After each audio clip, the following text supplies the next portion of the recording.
Good morning students. बेटा आज हम शुरू करते हैं एक्सरसाइज 1D। एक्सरसाइज 1D का फर्स्ट क्वेश्चन देखते हैं। फर्स्ट क्वेश्चन में क्या कहा है?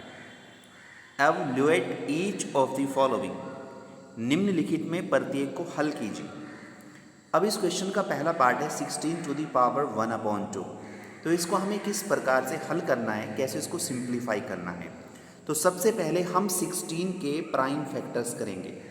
तो जब हम 16 के फैक्टर्स करेंगे तो 16 के फैक्टर्स होंगे 2 multiply 2 multiply 2 multiply 2 means 2 4 times raise to the power 1/2। और 2 चूँकि 4 बार लिखा हुआ है तो आप 2 को लिख सकते हैं 2 to the power 4 to the power 1/2। और जब कोई नंबर इस रूप में आती है कि पावर पर पावर लिखी हुई होती है, तब हम पावर को आपस में मल्टीप्लाई कर देते हैं। तो ये आपका हो जाएगा 2 की पावर 4 मल्टीप्लाई 1/2। 4 मल्टीप्लाई 1/2 को जब आप सिंप्लीफाई करोगे तो केवल 2 आएगा, इसलिए ये बनेगा 2 की पावर 2। और 2 की पावर 2 का मतलब हुआ 2 मल्टीप्लाई 2 अर्थात 4। अब हम इसका सेकेंड पार्ट देखते हैं 243 टू दी पावर 1/5। यहाँ पर हम 243 के फैक्टर्स करेंगे। जब हम इसके प्राइम फैक्टर्स करेंगे तो रिजल्ट आएगा 3 multiply 3 multiply 3 multiply 3 multiply 3 means 3 5 times. फिर हम इसको लिखेंगे पावर नोटेशन में, यानी 3 टू दी पावर 5। चूँकि 5 बार आ रहा है तो इसलिए 3 to the power 5 raise to the power 1/5। इसको जब आप सिंप्लीफाई करोगे, चूँकि पावर के ऊपर पावर लिखी हुई है, तो इसको आप लिखोगे 3 to the power 5 multiply 1/5। That is 5 से 5 कैंसिल होगा 1 time, 3 to the power 1 is equal to 3। उसके बाद देखते हैं थर्ड पार्ट। थर्ड पार्ट में 81 टू दी पावर 1/4। 81 के जब आप फैक्टर्स करोगे तो 3 4 टाइम्स आएगा रेज टू दी पावर 1/4। चूँकि 3 4 टाइम्स है इसलिए आप इसको लिखोगे 3 to the power 4 raise to the power 1/4 is equal to 3 4 multiply 1/4। 4 से 4 कैंसिल होगा 1 टाइम, तो ये 3 टू दी पावर 1 आ जाएगा। अब देखते हैं second question. Evaluate each of the following, निम्नलिखित में से प्रत्येक को हल कीजिए। पहला part 4 raise to the power 3/2। देखिए जब हम इसको हल करेंगे तो 4 को लिखेंगे 2 मल्टीप्लाई 2 टू द पावर 3/2। और 2 मल्टीप्लाई 2 को जब आप पावर नोटेशन में लिखोगे तो 2 की पावर 2 आएगा और उसकी भी पावर 3/2।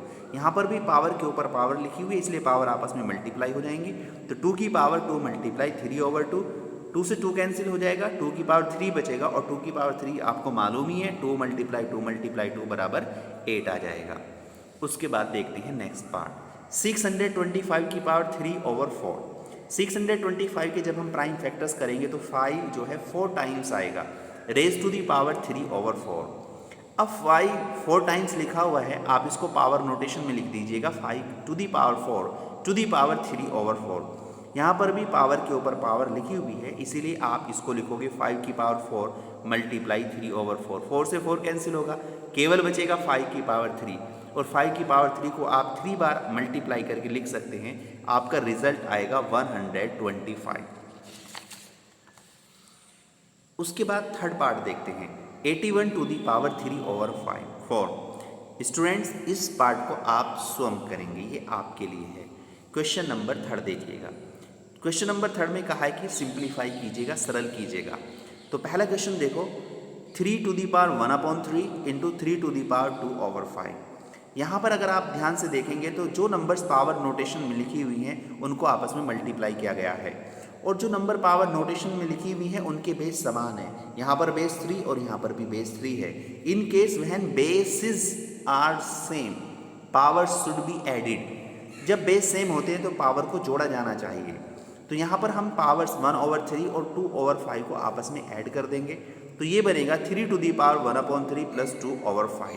तो जब आप 1/3 प्लस 2/5 को एलसीएम लेने के बाद, आपने लास्ट क्लासेस में ये सब चीज़ें पढ़ी हैं कैसे रैशनल नंबर्स को जोड़ते हैं घटाते हैं, तो आपका जो है नेक्स्ट स्टेप बनेगा 3 to the power 5 plus 6/15 is equal to 3 to the power 5 और 6 जोड़ के 11 हो जाएंगे, तो 11/15 आ जाएगा।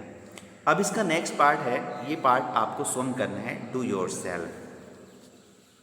क्वेश्चन नंबर 4 पर विचार करते हैं। Evaluate each of the following, निम्नलिखित को एवोल्यूट कीजिएगा। 81 to the power -1/5 to the power 5/2। देखिए यहाँ पर भी पावर के ऊपर पावर लिखी हुई है। सर्वप्रथम हम एक काम करते हैं, 81 के प्राइम फैक्टर्स कर लेते हैं। देखिए जब पावर पर पावर लिखी है तो पावर आपस में मल्टीप्लाई हो जाएंगी, -1/5 मल्टीप्लाई 5/2। जब आप इसको सिंप्लीफाई करोगे 5 से 5 कैंसिल हो जाएगा तो केवल -1/2 बचेगा। ये जो बेस 81 दिया है इसके आप प्राइम फैक्टर्स करेंगे। 81 के प्राइम फैक्टर्स आएंगे 3 मल्टीप्लाई 3 मल्टीप्लाई 3 मल्टीप्लाई 3।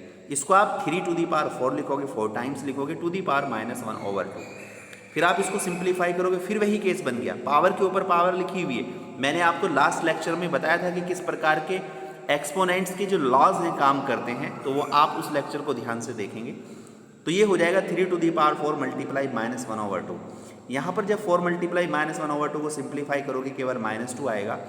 अब चूंकि यहाँ पर पावर निगेटिव आ गई है तो सर्वप्रथम आप इसको पॉजिटिव बना लीजिएगा। पॉजिटिव बनाने के लिए आप इसको डिनोमिनेटर में ले जाओ, तो ये हो जाएगा 1/3 to the power 2। 3 power to the power 2 means 1/3 multiply 3 that is 1/9। तो आज के वीडियो लेक्चर में इतना ही।